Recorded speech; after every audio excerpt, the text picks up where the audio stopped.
number 106.7 Energy FM. Sa bahay, opisina, kotse, taxi at jeep. What? Tricycle, FX, bus na masigip. Okay, Palengke, internet, plaza, karinderya. Energy FM, nagbibigay saya. Huwag mong sabihin radyo, sabihin mo Number 1. Energy. Pangga, Energy kaibigan mo. Pangga, Energy ang numero 1. Kaya tumango na at isigaw mo. Same, pero iba. Huwag mong sabihin radyo, sabihin mo Energy. Oy, Mare! Yes! Naku, magkaganito ba naman talaga na medyo mainit ang ating mga pag-uusapan? Oh. Pero eto na muna. Dapat simulan natin ang ating umaga ng mga may maiinit na inumin para tayo ay talagang maging maliksi. What can you recommend? Ay, kung ikaw ay isang coffee lover, aba eto, swak to sa'yo ang MX3 Coffee Mix. Ano bang meron dyan, Mare? Well, alam naman natin na ito ay may high source ng vitamin C at calcium na may antioxidants and at cholesterol free. Mare, ito rin ay low-acid coffee na may low-calorie sweetener na ang tawag ay sucralose. True. Na hindi nakakapagpataas ng blood sugar level at blood pressure. True, Lali. Kaya nga naman hindi ka matatakot at mangangamba na baka aciding ka o kaano dahil nga ito ay, yun nga, gaya ng sinabi mo ay low-acid coffee at may low-calorie sweetener na kung tawagin ay sucralose. Kaya nga naman para makasiguro kang tunay, natural at original na MX3 ang inyong mabibili, siguraduhin lamang na sa mga leading drugstore kayo nationwide pupunta. At kung merong katanungan, bisitahin lamang ang website ng mx3ph.com. O di naman kayo tumawag sa kanilang hotline sa 0918-8888-693. Cheers, Miss Dabaglita! With Tita Cora and Kapitana Sisa. Same, pero iba. We are number 106.7 Energy FM. Ang tawag mo sabihin radyo. Sabihin mo. O diba, isang magandang araw ng Miyerkules sa inyong lahat. Last day para sa buwan ng July. O diba? Siyempre sa mga nagsaselebrate na kanilang mga birthday bago ko kayo batiin, ako po si Kapitana Sisa. At ako naman yung Tita Cora. At eto na ang Baklita sa Woo Woo Woo! Hi po sa inyong lahat. Gaya ng aking sinabi sa mga nagsaselebrate ng kanilang mga birthday. Of course, sila Ma'am Rachel Tan. Hi po! Ayan, belated happy birthday po. Ayan, and of course, kay Jarwin Johnson D. Habi! Belated happy birthday. Kasi akala ko, ngayon yung birthday mo. I just didn't know, alam mo yun, yesterday pala. Kaya, happy Jarwin! Akala mo, ganda niya. Happy birthday! Happy birthday po. Love you! Uy, happy birthday lang. Ganun talaga, hindi ba, na nakakaloka. At syempre sa mga nanonood sa atin via our Facebook Live and of course sa ating mga social media platforms, hello po sa inyong lahat. Hello Philippines and hello world. At syempre sa mga nakikinig din sa mga sasakyan, sa mga karinderya, sa mga palengke all over Metro and Mega Manila, isang magandang umaga sa inyong lahat. Good morning Metro and Mega Manila sa lahat ng ating mga kababayan na ngayon ay nasa kanilang mga sasakyan sa biyahe kay Manong Driver na ang tenga ay nasa Energy FM pero ang mata ay nasa kakalsadahan ng Metro Manila. True. Magandang umaga po sa inyo. Diba? Sa mga buringot ngayon sa traffic, wala na tayong magagawa dyan. At saka Mari sa mga palengke. Oo, diba? Oo. Uy, hello sa inyong lahat dyan, lalo sa Balintawak Public Market. May Paho Public Market. Hello po sa inyong lahat dyan sa may Paho Caloocan sa Misangandaan. Hi po sa inyong lahat. Good morning. Yes. Pero eto na, dakuan na natin, Mare, ang mga kaganapan ngayon dahil mainit ang bakbakan ngayon para sa 2024 Paris Olympics. Kaya eto na ang Chika sa Arena!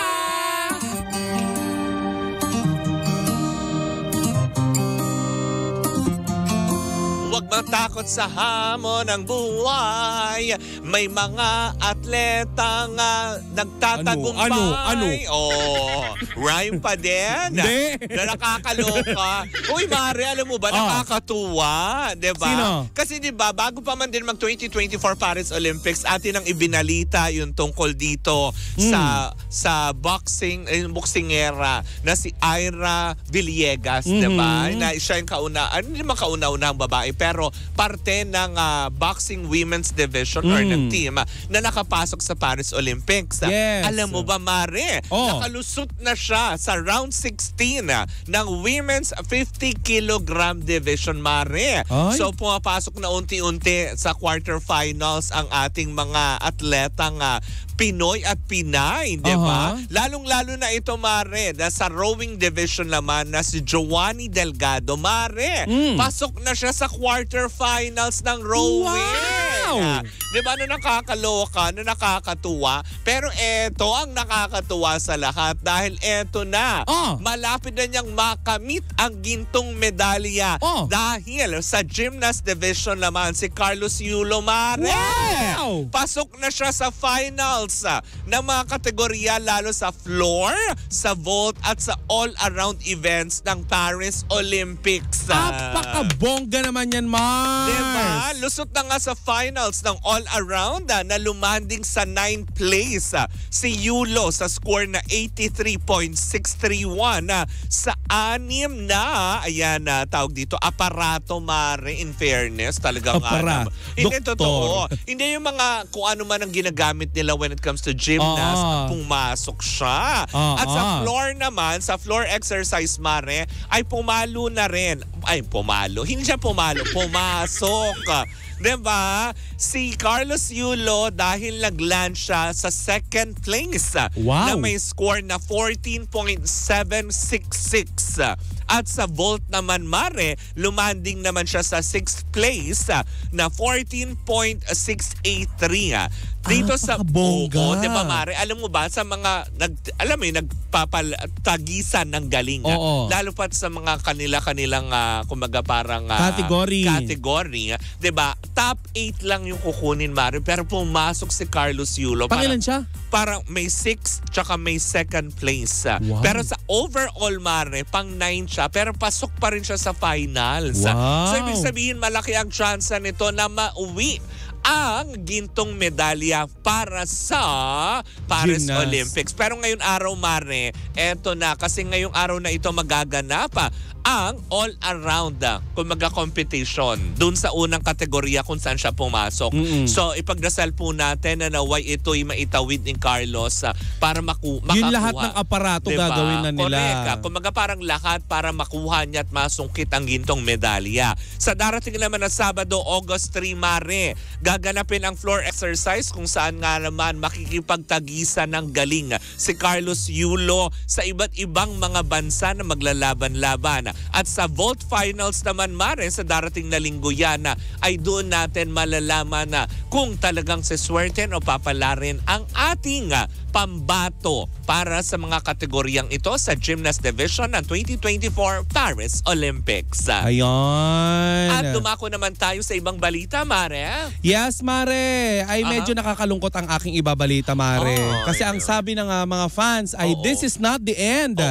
Nilahad ni Yumer Marcial ang kanyang saloobin matapos ang maagang exit sa Paris 2024 Olympics. Kahit may nararamdamang sakit sa loob ng ring, ay hindi nagpatinag ang 28 years old na boxer at tinapos ang laban para sa bayan.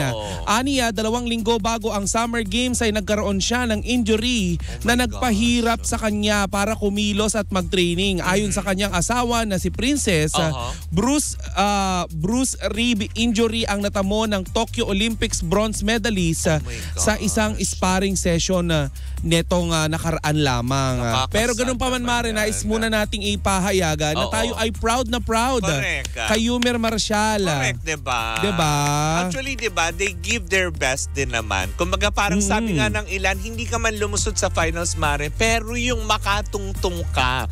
Sa, alam mo yun, sa bilang isa sa mga atletang Pilipino na pumunta ng Paris para represent ang ating bansa. It's a great honor already. Yung nakakapangasawa nga ng taga-Paris, napaproud tayo. Correct, diba? Diba nasasabihan natin ng mabuhay ka, Pinay.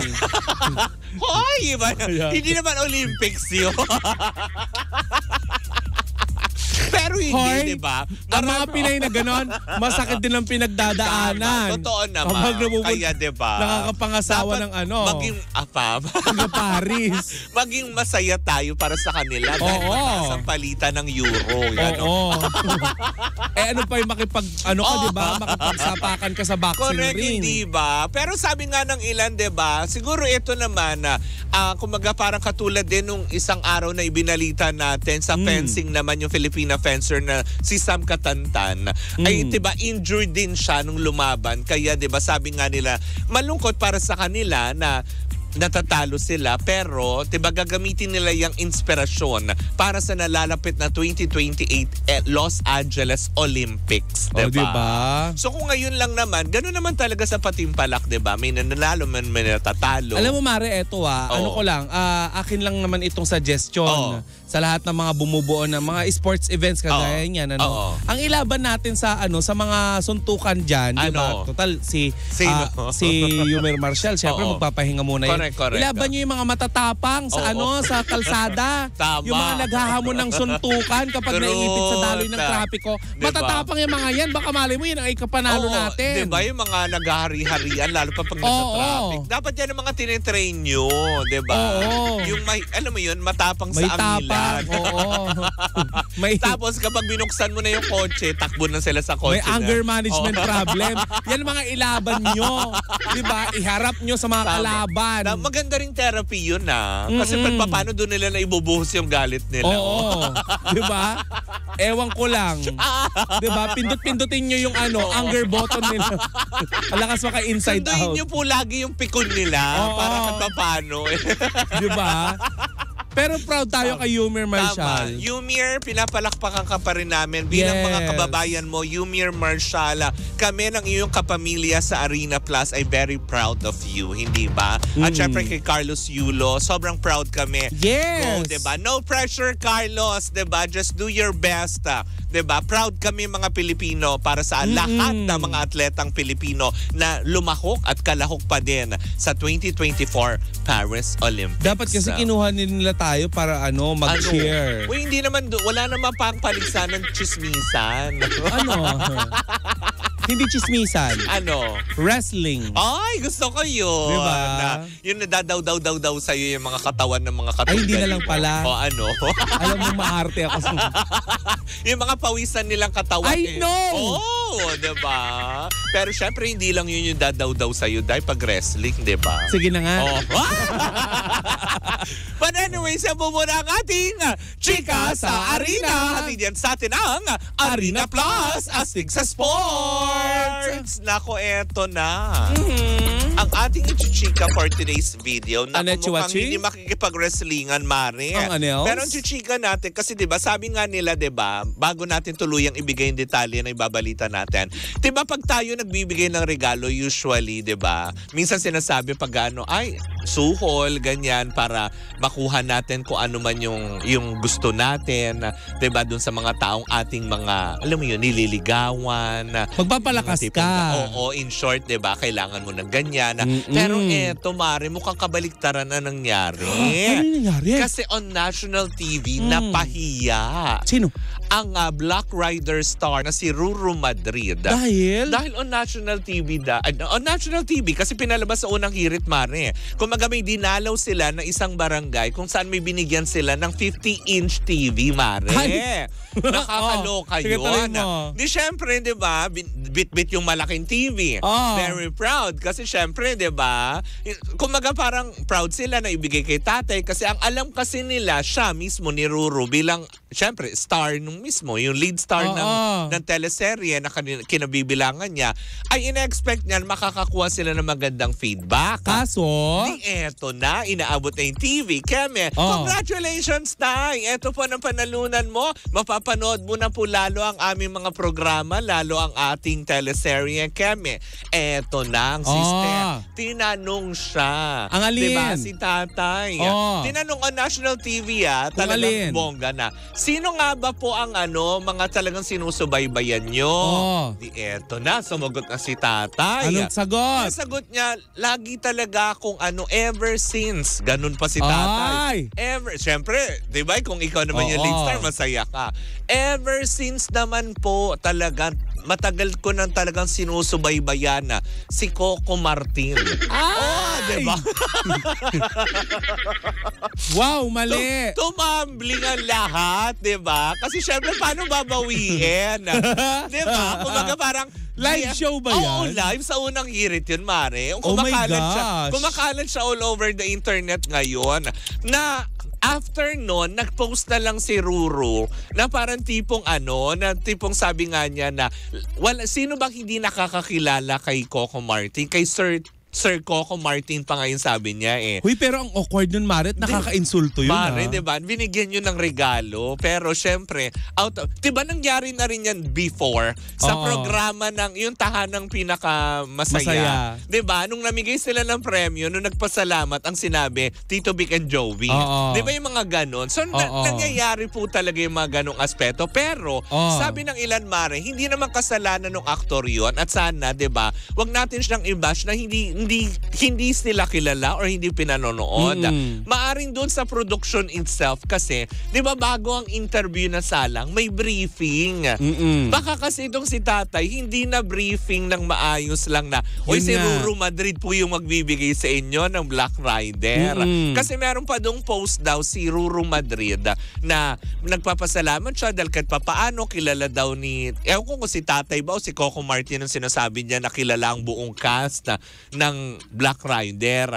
Parang tuloy, ang mga komento ng mga netizen doon, talaga ba kilala lahat? Ba't si Coco Martin ang nasabi niya? Kaya nga. Na tipong ganon. Kaya nung, alam mo yun, nung tinitignan ko, pinanonood ko, Mari, yung video, Mari, parang alam mo yun, parang siyang binuhusan ng ng isang malamig na tubig dahil namutla siya bigla dahil hindi niya alam paano babawiin. So ano, babawiin na lang ba yung TV? Kayo naman kasi, diba? Mamimigay kayo ng TV, tas ine-expect nyo na kayo yata ang babanggitin. Hindi kayo binanggit. Alam mo talaga may kasalanan dyan, Mare. Si Tatay. Diba? Dapat sa'yo, Tatay, hindi na binigyan ng TV. Alam mo, sobrang na-excite lang siguro yung Tatay, diba? Kasi on national TV Brutally honest. Diba? Well, sabi tuloy ng ilan, huwag nyo na kasing ipilit kung talagang Lot. Diba? Kasi nga naman, diba, natapos na nga nung July 28, if I'm not mistaken, yung kanilang kumaga parang teleserye. Last week pa kasi nung Monday nag-start na yung Pulang Araw. Wow. Nina Alden Richards, tapos sila Barbie Fortez, David Licauco, diba? Doon sa na yun, sa palabas na yun. Kaya parang sabi ng ilan, oh my gosh, talaga on national TV ito. Tapos yung lead star, nung katatapos na lang na teleserye, yung ine-expect niya na yung barangay na pinuntahan nila, maski si Tatay na lang, diba? Maring, alam mo kung ako yun, itak-in ko talaga yung mukha ko. alam mo, Mari, kung ako din yun, yung TV ginanong ko kagad sa mukha ko. Ay, nangyari yan sa akin minsan, ha? Oo, bakit? Diba? Aminin naman natin, Mare, may mga iilang tao na kapag natatanong natin kung correct. Diba? Hindi ako nagtanong. May isa akong kilala na oy, kilala mo ba? Kaya ang awkward sa akin kapag may nagtatanong na na kaibigan. Ka-video call kami. Correct. Sino yung kausap mo, sabi ng nanay? Si Tita Cora po. Di tinutok yung cellphone sa nanay. Ito siya. Kilala mo ba siya? Sabi ng nanay, hindi. Hindi ako nasaktan. Dahil alam ko Tama, diba? Na hindi ko market ang mga nanay. Truth, diba? Yung mga ganong aspeto. Pero ito kasi, diba, na kumbaga parang, syempre, diba, as a kumbaga napapabilang siya sa A-lister na mga artista ng Sparkle eh. 'Di ba? Pero parang gano'n naman galing mo sa tao. 'Di ba? Parang Itatakin ko talaga mukha ko, Mare. parang kulang Kung na ako lang yun. baka kung ako naman yun, Day. Kunwari sabi, actually sa mga na-experience naman din natin to eh. Masaya na po kami. Katulad ganon. Hindi man mabanggit yung pangalan Kapitana Sisa or Tita Cora. Minsan, di ba, Mare, na-experience natin yun na, huy, si Energy kayo. Oo. Di ba? Masaya na kami doon. At least alam namin. Hindi lang yon ang description Oo. nila, yung mataba at Oo. kalbo. Yung mataba at kalbo, di ba? Yung mga bakla. Napapakinggan ko kayo, kahit pa hindi po kami makilala, is at least yung stasyon namin, o kaya man lang sana, di ba, si tatay, na-brief man lang na sinabi sa kanya doon ng coordinator ng unang hirit na sabihin nyo po, Black Rider, ha? Black Rider. O baka naman kasi nagkatarantahan na kasi binitbit na yung TV eh. Yes. Di ba? Alam mo ang pinakamagandang gawin ngayon, Mare? Kaya po pala yung pinanono. Alam mo ang pinakamagandang Oo. gawin ngayon, Mare? Oo. Bukas po ang aming istasyon sa Oo. pahayag ni Tatay. Tama, Kung nasa diba? iyo pa yung TV, kung hindi binawi. Tatay, tinatawagan po namin ang iyong pansin kung alam mo yon, ibinigay ba talaga na yung TV? Oo, binawi po ba? Or pinalitan na lang po Kasi kung ako man din po yun, bawiin ko talaga. Or pinalitan na lang po ng Digibox. Ito Hoy, po, meron silang GMA, oo, Digibox. Afford the box, diba? Afford the box ba yun? Oo, diba? Na parang tipong tayo ito na lang po, isaksak nyo lang po doon sa Oo. current TV nyo. Okay, sakalan nyo is panoorin. May hologram doon. Mari, maski ako nung pinanood ko, nakapaka-off noon. Di ba? Lalo pat on national TV. Tapos hindi siyempre sila makarebate, di ba? Siyempre ikaw bilang artista, maganda rin naman yung move na ginawa ni Ruru eh. Na tipong right there and then, okay lang po yan, Tay. Walang problema, ginano na lang niya eh. Di ba? Pero siyempre, para sa kanya, masakit pa din. Hindi, ako Mare talaga itatakin ko mukha. Hanggang wala Akala ko nang si Tata yung itatakin. wala nang intro. Oo. Takin ang mukha. Oh, di ba? Pak na ka ganun. Okay. Okay na ito. Sige, bigyan nyo na. Pack up. Bye. Oh, ganun. Hindi. Nakakaloka. Pero yun lang nga, di ba? Wag naman po natin, alam mo yun, gawin pa na kung ano mang issue ang tukol dito, di ba? Pero yun lang, naloka lang ang mga otawnes. Tigil na po natin, tapos Alam mo, na. mag-viral pa yan. Gagawa ng Nagawa memes ng yan. memes na nakakaloka. Alam mo naman ang mga Pilipino, kay tataba ng utak pagdating sa Correct, kalokohan. diba? Kasalanan to ni Tanggol. Kaya nga. At saka ni Lena, Regar, gusto ka ng liempo? Baliw, hindi ka tunog hindi ka tunog, Bakit? Lena. Anong tunog Para ko? may sakit. Paano? Tumawag kayo ng mga lalaki. Dali, tumawag kayo ng mga lalaki. Para kang tinding. Para si tinding. Nakakaloka. Noy. But anyways, nako. Si Noy. Hoy! Nako, eto na nga. Tapusin na nga natin ang ating first Kala lap. ko magsisimula ka na ulit. Hindi. Dahil mainit-init ang pag-uusapan natin sa ating pagbabalik. Aha. Nako. Sit on, hold tight dahil isang umatikabong chikahan ang daladala ng dalawang bakla sa aming pagbabalik ka. Muli po ako si Kapitana Sisa. Ako naman yung Tita Cora. And we are still same pero iba. Tuloy-tuloy pa rin po ang ating tugtugan. Siyempre dito po lamang yan sa number 106.7 Energy FM. Tanda, huwag mong sabihing radyo. Sabihin mo.